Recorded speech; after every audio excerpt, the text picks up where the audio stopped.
Depuis longtemps, peut-être depuis mon enfance, je faisais des poèmes. Ces poèmes, en général, c'était des sortes d'illuminations que j'avais généralement au moment de me coucher, ou une fois couché, quand je m'en souvenais le lendemain, je les notais. Puis un beau jour, chez le libraire Henriquez, c'était tout de même avant 27, un peu avant, j'ai vu des poèmes surréalistes. Et puis en 27, j'ai appris qu'il y avait un groupe surréaliste en Belgique, et comme ceux qui le faisaient ressemblaient à ce que je faisais, j'ai écrit à messieurs Nouget et Goumans, Rubelliard, etc., en leur envoyant des poèmes. Nouget a pensé que Goumans lui faisait une blague, en lui envoyant une fausse lettre et des faux poèmes. Goumans a pensé que c'était Nouget qui lui faisait la blague. Alors ils se sont un peu chamaillés, puis finalement, pour en avoir le cœur net, Nouget est arrivé ici, dans la maison où nous sommes maintenant, et où j'habitais déjà depuis 24, et il m'a rencontré, il a donc vu que je n'étais ni Nouget ni Goumans, que j'étais vraiment un autre bonhomme.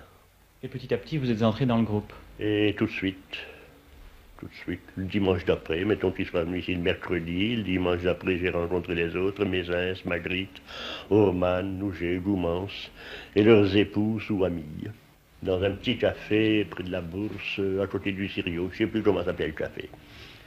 Parmi tout cela, quelles étaient les figures les plus marquantes? Il y avait Souris aussi, non, j'ai vu Souris un peu après. Les figures les plus marquantes, mais pour moi, ils l'étaient tous, ils avaient tous leur côté frappant. Le surréalisme, qu'est-ce que c'est? Le surréalisme, qu'est-ce que c'est pour moi? Et pour moi, c'est une entreprise de subversion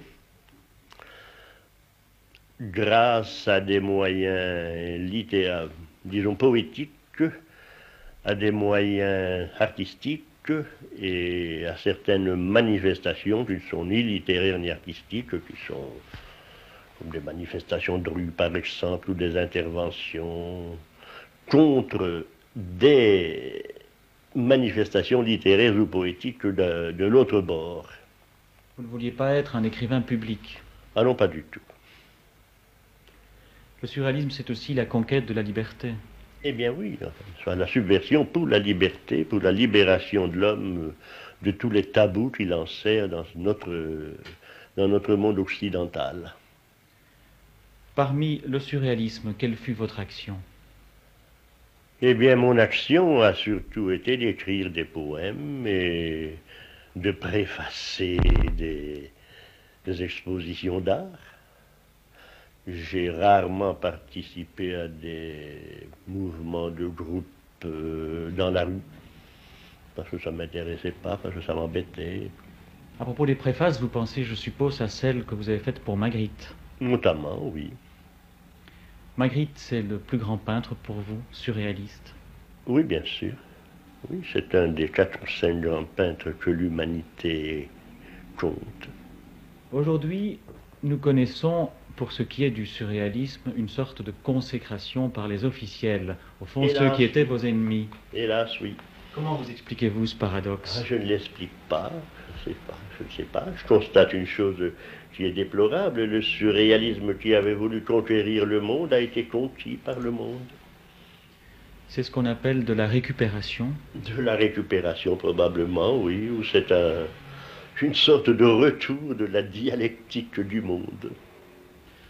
On ne peut pourtant pas parler, je pense quand même, d'un ratage. On ne peut pas parler d'un ratage, non, mais je crois qu'on peut tout de même parler d'une réussite loin d'être parfaite. Enfin, c'est comme si le monde était une tortue et que les surréalistes auraient voulu en faire autre chose qu'une tortue, toute autre chose. Alors, je crois qu'ils ont simplement changé la coloration de la carapace de la tortue, tout compte fait. Ces jours-ci, justement, se tient à Paris une importante exposition au Grand Palais où vous figurez, malgré vous? Ah, personne ne m'a consulté. Si on m'avait consulté, je ne pense pas que j'aurais accepté d'y aller parce que c'était organisé par le monde officiel et que je n'aime pas le monde officiel, que je le fréquente le moins possible. Non pas que je déteste des personnes du monde officiel. Il y a des personnes du monde officiel qui sont mes amis, mais je n'aime pas l'organisation officielle. En aucun cas, vous n'accepteriez une nomination d'académicien. Ah, certainement pas. Certainement pas, mais je ne la refuserai pas non plus. Je m'en ficherais absolument. Si je voyais dans le journal que M. Stuttner est nommé académicien, je dirais, ah bon, c'est tout, je fais rien, quoi. Je n'irai pas aux séances, bien sûr. Pourtant, le surréalisme, c'est aussi l'action. Oui, mais je ne suis pas un homme d'action. Vous êtes un doux tout compte fait?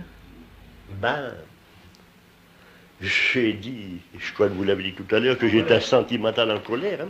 La colère et la douceur, ça ne va pas très bien ensemble. Je ne suis pas tellement doux. Disons que j'ai un bon caractère, mais je suis tout de même assez implacable. Mais pourquoi évitez-vous systématiquement l'action? Ah, parce que je suis fainéant, probablement. Paresseux. Je crois que fainéant est un mot qui convient mieux. Vous avez écrit « Heureux ceux qui ne sont pas morts et heureux ceux qui ne sont pas nés ». C'est terrible. Je ne me souviens pas. Oui, c'est possible. Oui. Pourquoi c'est terrible? Je ne vois pas bien pourquoi. Qu'est-ce qu'il y a de terrible à ça? Vous n'aimez pas le genre humain? Ben, j'aime certains spécimens du genre humain, mais je n'aime pas plus le genre humain que le genre fourmi, ou que le genre abeille, ou que le genre chat, ou que... J'aime certains chats, certains merles, certains étourneaux, mais